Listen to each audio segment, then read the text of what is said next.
ஒரு மரம் தன்னோட கதையை சொல்லுது.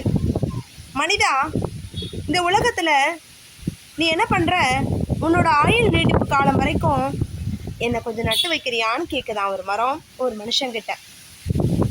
அந்த மரம் பார்த்த உடனே இவனுக்கு ரொம்ப ஆசையாக இருந்தது. ஒரு சின்ன செடி தான், ஓகேவா? அந்த மரத்தை என்ன பண்ணுறாரு, ஒரு இடத்துல நட்டு வைக்கிறாரு. அந்த நட்டு வைக்கக்கூடிய மரம் பல வருடங்கள் கழித்து என்ன கொடுக்குது, காய்கள் கொடுக்குது, பழம் கொடுக்குது. சரிங்களா? அப்போ அந்த மனுஷன் இப்போ என்ன ஆகுறான், ரொம்ப சோர்ந்து போகிறான். மரமே மரமே, நான் வளர்ந்துருக்கும் போது என்ன ஆச்சு, நீ எனக்கு காய் கொடுத்த, பழம் கொடுத்த, எல்லாமே கொடுத்தல்ல. இப்போ எனக்கு வயோதிகம் ஆகிக்கிட்டே இருக்குது. இப்போவும் எனக்கு என்ன தேவை, பண தேவை இருக்குது. எனக்கு ஏதாவது தரியான்னு கேட்டுச்சான். அப்போ அந்த மரம் சொல்லிச்சான், என்னோட இலைகள்லாம் பறிச்சு போணுச்சான். உடனே அந்த இலைகள்லாம் பறிச்சான், வித்தா காசாக்கினானா. சரிங்களா? அதுக்கடுத்து அந்த மரத்தை திரும்ப வந்தான். மரமே மரமே, நீ கொடுத்த இலையெல்லாம் காசாக்கி நான் முடிச்சிட்டேன்.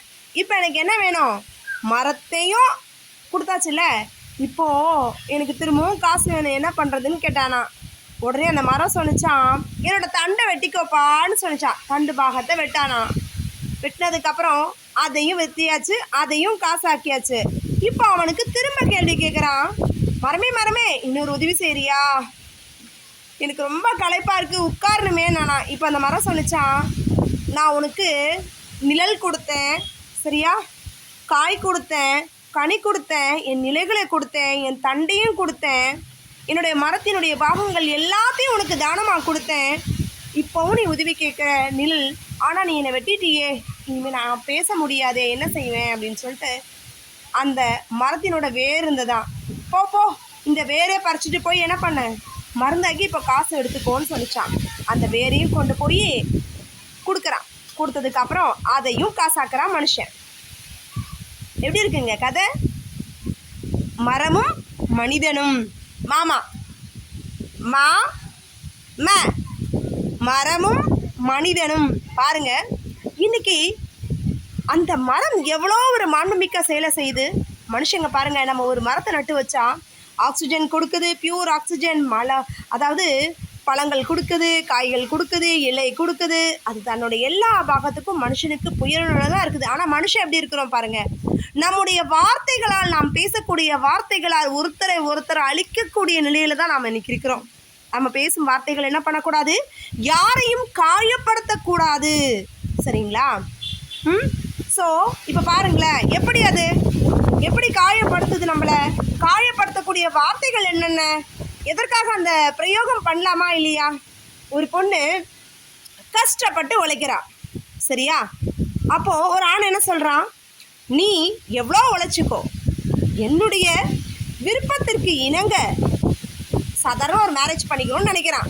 அந்த பொண்ணு சொல்லுது, நீ எனக்கு தகுதி உள்ளவனே கிடையாது. அப்போ ஒன்று அந்த பையன் என்ன சொல்கிறான் அந்த பொண்ணை, டேய் நீ எப்படிப்பட்டவ தெரியுமா,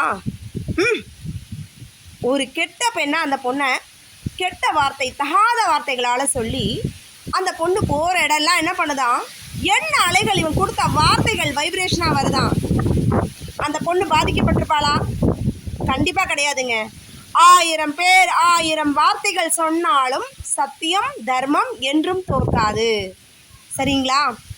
மரம் பார்த்தீங்கன்னா தன்னை வெட்டினாலும் என்ன பண்ணதும் நிழல் கொடுக்கும். சரியா? அகழ்வாரை தாங்கும் நிலம் போல தம்மை இகழ்வார் பொறுத்தல் தலை. எவ்வளோ இகழ்ச்சியாக பேசுகிறாங்களோ, சரியா, அந்த அளவுக்கு என்ன பண்ணுது எல்லாருக்குமே. அப்போ எனக்கு இது வந்து சுவாமி சொல்லுவார் எப்படின்னா, நீ பொறுமையோடு இரு, உன்னுடைய தருணம் வரும், நீ வெற்றி காண்பாய்.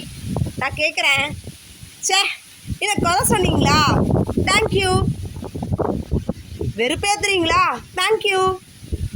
எல்லாத்துக்கும் என்ன பண்ணிகிட்டே இருப்பேன், நன்றி சொல்லிகிட்டே இருப்பேன். என்னைக்கு நம்ம எல்லாருக்கும் நன்றி சொல்கிறோமோ, என்னடா இவனை என்ன காயப்படுத்தினாலும், நிஜமாவே என்னை காயப்படுத்துறவங்களுக்குலாம் இங்கே எத்தனை பேர் வீடியோ பார்க்குறாங்கன்னு கூட தெரியாது எனக்கு. ஆனால் காயப்படுத்துகிற அத்தனை பேர்களுக்குமே நான் சொல்கிற ஒரே விஷயம், தேங்க்யூ தேங்க்யூ. நீ என்ன உன்னை இவ்வளோ அளவச்சாலும் தேங்க்யூ சொல்கிற, சே இவளை எப்படி அடித்தாலும் தேங்க்யூ சொல்கிறா, கஷ்டப்படுத்தினாலும் தேங்க்யூ சொல்கிறா, இவளை புரிஞ்சிக்கவே முடியலேன்னுவாங்க. நான் சொல்லுவேன் தேங்க்யூ அப்படின்மா. அதுக்கும் அப்போ இதுதான் நம்மளோட பண்பாக இருக்கணும். சரிங்களா? ஒவ்வொன்றும் இப்போ நான் கேட்குறேன், எதுக்கு நம்ம இந்த அடிப்படணும்? யார் இந்த வழிகளை வாங்க சொல்கிறாங்க? ஒருத்தரை வச்சுதாங்க ஒருத்தர் வீழ்ச்சி. உண்மைதான். பிரபஞ்சத்தினுடைய நீதியே அதுதான். ஒருத்தர் உயரணும்னா ஒருத்தரை அடிக்கிறாங்க. ஆனால் நான் சொல்கிறேன், உயர் பதவியில் இருந்து கொண்டு தாழ் பதவியில் இருக்கக்கூடிய அந்த அடித்தளமாக வேலை செய்கிறவங்கள கொடுமைப்படுத்துகிறாங்கல்ல, அது உயர் அதிகாரிகள் தனக்கு கீழே வேலை படுத்தக்கூடிய அந்த கொடுமையான கொடுங்கோல் ஆட்சி. என்னது, ராஜாக்கள் காலத்தில் கொடுங்கோல் ஆட்சி இருந்தது. ஆனால் இப்போது நிர்வாகத்துறையில் சட்டம் ஒழுங்கில் தன்னுடைய கடமைகளை செய்ய மறந்தவங்களுக்காக தான் இந்த விஷயங்களை சொல்கிறேன். தர்மம் என்றைக்கும் என்ன பண்ணும்? தலை காக்கும், தர்மம் ஜெயிக்கும். சரிங்களா? நல்லா கேளுங்க. தர்மம் எப்படிமா ஜெயிக்கும்? தர்மத்துக்கு என்ன நாங்கள் தாமா அப்படின்பாங்க. நான் சொல்ல சிலர்கிட்ட, அப்படியா?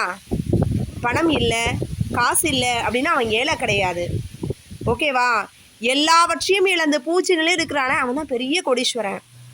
அவனுடைய அருளுக்கு முன்னாடி உன்னோட பொருட்செல்வம் ஒன்றுமே கிடையாது. சரிங்களா?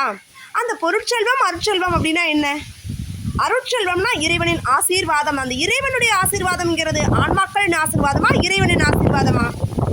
நல்லா சொல்லுங்க. இறைவனின் ஆசீர்வாதமா, இல்லாட்டி பொருள் இருக்கக்கூடிய அந்த பொருளின் ஆசீர்வாதமா? அப்போ அருள் இருப்பவனிடம் பொருளும் இருக்கும். அப்போ அருளோடையே வாழ்றான் ஒருத்தன், ஆனா பொருளெல்லாம் இழக்கிறானே ஏன்? கேள்வி இருக்கா இல்லையா? இதுதாங்க வினா. இன்னைக்கு நிறைய பேர் கேட்குற கேள்வியும் அதே தான். அம்மா, நான் எத்தனை கோவில் போகிறேன், இங்கே எல்லாமே வர்த்தகம்தான். வர்த்தகத்துறையில் வர்த்தகம் வாணிபம் நடக்கிறது. மனிதா, நீ எழுந்து கொள்ளேன். இன்னும் தூங்கிக்கிட்டே இருப்பீங்களா? எத்தனை வருஷ காலம் தூங்க போறீங்க? தயவு செஞ்சு தூங்காதீங்க. ஏன் தெரியுமா? நாம தூங்கிட்டா தோத்து போயிடுவோம். மனதால் உனது கவலைகள் உன்னை வருடும் பொழுது எழுந்து நில். எழுந்துன்னு என்ன சொல்லலாம்? ஒன்றுமே கிடையாது. 1000 பேர் திரண்டு வந்தாலும் சொல்லுங்க, வாழ்ந்து காட்டுவேன்னு. சரியா? அது உங்களோட வெற்றியா இருக்கும். இன்னைக்கு சொன்ன கருத்து பிடிச்சிருந்தா லைக், கமெண்ட் அண்ட் சப்ஸ்கிரைப்.